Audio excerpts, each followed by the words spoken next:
Another day of having Chance out on the tree.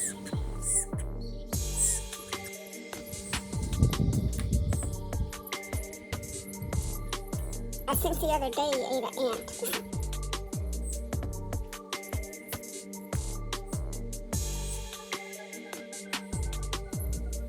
And I'm still feeding the squirrels, so they keep coming around.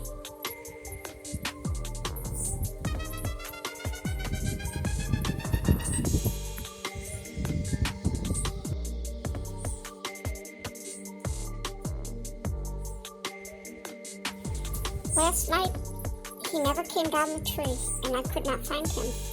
So he was out there, and I am so thankful it rained. So he had a good bath.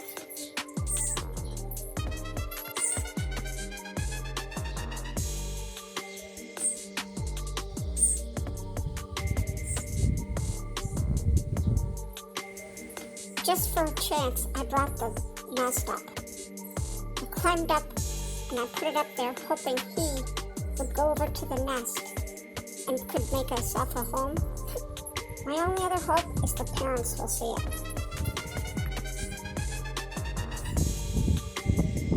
And the nest on the right, I can't use that because there's a squirrel that sleeps in it during the day.